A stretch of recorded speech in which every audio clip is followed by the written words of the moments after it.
You're watching KCTV English News. I'm Hyung-shim. Officials have confirmed that the source of ignition was nowhere to be found on the towed stern of the sunken fishing boat named Daesangho. The boat sank in the waters off Cheju Island after being torn in half by a deadly fire outbreak. 5 organizations, including the Jeju Coast Guard and the National Forensic Service, found no traces of short circuit inside the cabin or burnt fuel tanks and containers in the stern. Thus, they believe the fire to have started at the bow of the sunken ship. Meanwhile, the local Coast Guard have deployed unmanned submersibles to look for the boat's bow, but little progress has been made. A study found high biodiversity in the Jeju maritime parks with a large variety of subtropical species as well as rare wild animals. The province commissioned the Korea National Park Research Institute to study natural resources in 5 sites in the island, including Chujado Island, Marado Island, Uro Island, Seogwipo, and Seongsan Ilju Maritime Parks. Researchers found that a large number of species, ranging from 770 up to 1,400, live in each park. In particular, researchers have newly identified 13 endangered species designated by the Ministry of Environment living at the site, including hawks, black-headed snakes, and triton shells. Researchers also found the areas to be home to subtropical marine life after they discovered a large cluster of Dendronepthia gigantea, which is a type of a coral, first time in the island. Local researchers found that it is more profitable for local farmers to directly sell mandarin oranges to consumers than selling them through distributors. According to an analysis of last year's market patterns and profitability of outdoor-grown mandarin oranges conducted by the Jeju Agricultural Research and Extension Services, farmers sold 1.07 million won per 10 Rs, which is 370,000 won higher than sales made through distributors. Although direct marketing puts farmers under more workload as they have to manage fruit packaging, logistics, and promotions, the study found that farmers-to-consumer sales ensure higher profitability for farmers. The institute plans to continue searching for business models that can help farmers independently operate their businesses cost-efficiently. More than 400,000 people have visited the Jeju April 3rd Peace Park for the second consecutive year.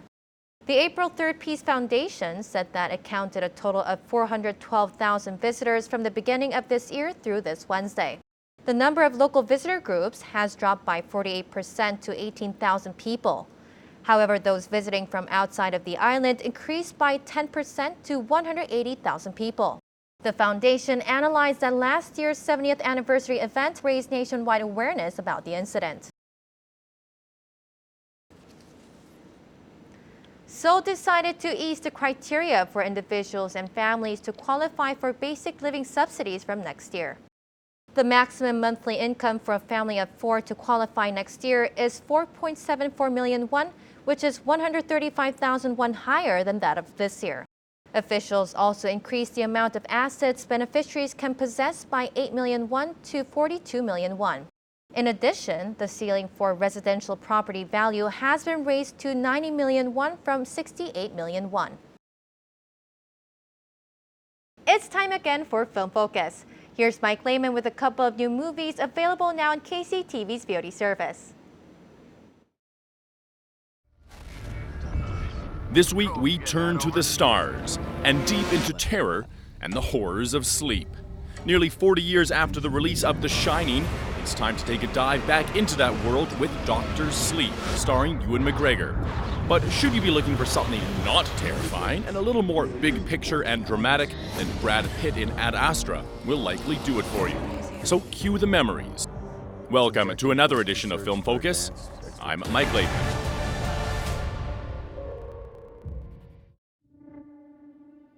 I recall seeing some reviews summarizing Ad Astra as Brad Pitt gets sad in space. That's a little on the nose and a gross oversimplification, but not entirely untrue. Astronaut Roy McBride travels to the outer edges of the solar system to find his missing father and unravel a mystery that threatens the survival of our planet. His journey will uncover secrets that challenge the nature of human existence and our place in the cosmos. Ad Astra takes its physical location and juxtaposes it with its emotional location. Brad Pitt gives a somber, minimalist performance as he travels across the solar system, outwardly seeking his lost father, but inwardly taking us on a roller coaster ride of the human experience, finding meaning in life and dealing with being left behind.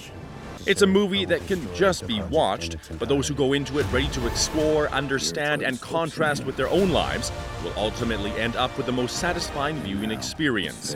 What's so great about it is that while we're screaming across the vastness of space, we never lose sight of the human, the emotional, at the heart of it all. Are you ready? I'm ready.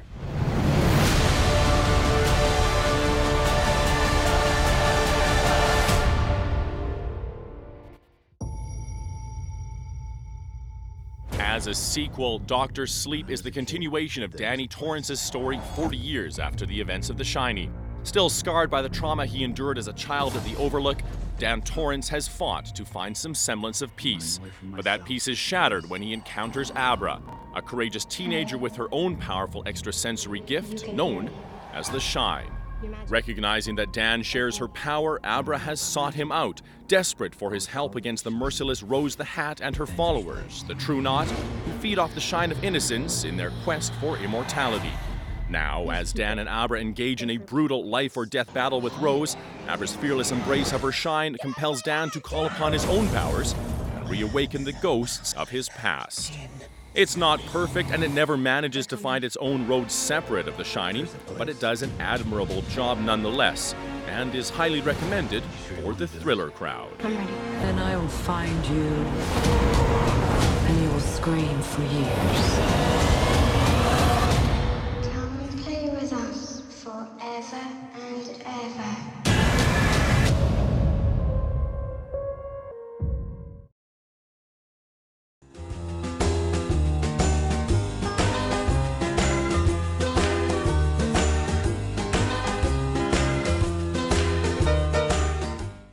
Taking a look at our weather, skies will be cloudy throughout the weekend. For more details, here's your forecast. The morning low in Jeju City will be 6 and the afternoon high will be 10 degrees.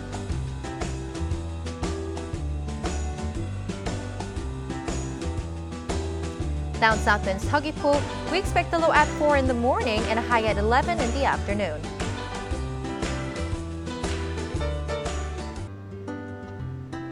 Over in Seongsan, the temperatures will be 3 in the morning, warming up to 10 degrees.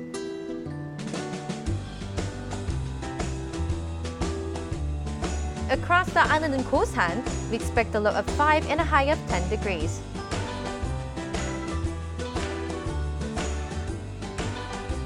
And up on the mountain at Songpanak, we'll hit a low of -2, topping off at 2 degrees.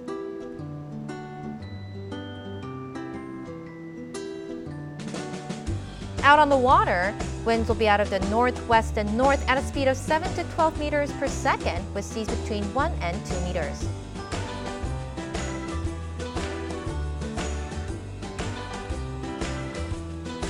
And here's a look at the extended forecast.